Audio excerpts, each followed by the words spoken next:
Hi, welcome to the USS Hornet Amateur Radio Club radio room. Here on the Hornet, we have a very active amateur radio club. We make over 3,000 contacts a year with amateur radio operators throughout the world.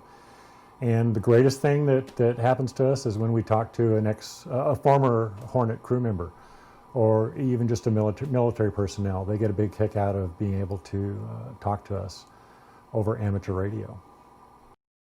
This is a typical operating position that we have here. We can operate all modes: voice, CW, digital, and we have a really good time.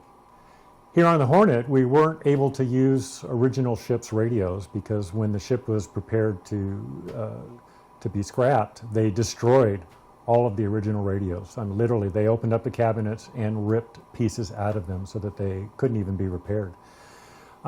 We were lucky enough to be donated radios by the U.S. Air Force, and so we are using military-style radios from mid-'80s vintage, and we use original ship's HF antennas, which ham radio operators will understand.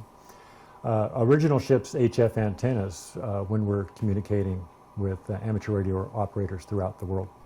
What you can see on the screen here is the software that we use to control the radios. We have all the radios mounted in a rack, which I'll show you in a second, and we communicate through the radios through the computer and control the radios that way. One of our primary modes of communications is Morse Code, which in amateur radio the mode is actually called CW, or continuous wave, because we're just turning the radio on and off. And this is our keyer for Morse code. If you've seen old keys before that you just push up and down to turn things on and off, this is the new style. It's called an iambic keyer. If you push one way, it's DAWs. Push the other way, it's DITs. And when you hold both keys down at the same time, you can either get DIT DAWs or DAW DITs continuously. And it's a very efficient way of sending Morse code rather than pounding on a key. That's what they used to call it, pounding on a key. It was very difficult to do Morse code at speeds above 20 words a minute. This makes it a lot easier.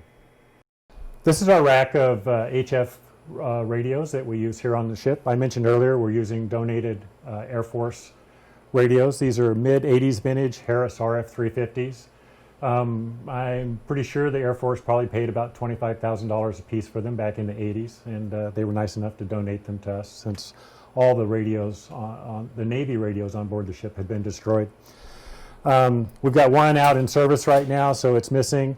We typically have 4 of the radios here that we can operate. And again, I mentioned we use original ship's antennas. We have 4 working HF antennas. We do have a project underway. We're trying to raise money now so that we can restore additional HF antennas and get them on the air, which will help us, and it also helps the ship out because these things are actually falling apart. And so we're trying to raise the money so that we can restore those antennas as well. There should be a link that you can click on for the GoFundMe page. Starting at the top, we've got our bandpass filters and antenna patch panel, and then the transceivers. And I mentioned that we control the transceivers through remote control software from computer stations. Well, thanks for viewing. I hope you enjoyed this short visit of the USS Hornet Amateur Radio Club. We have a link below where you can come see our Hornet Amateur Radio Club website. Thanks again.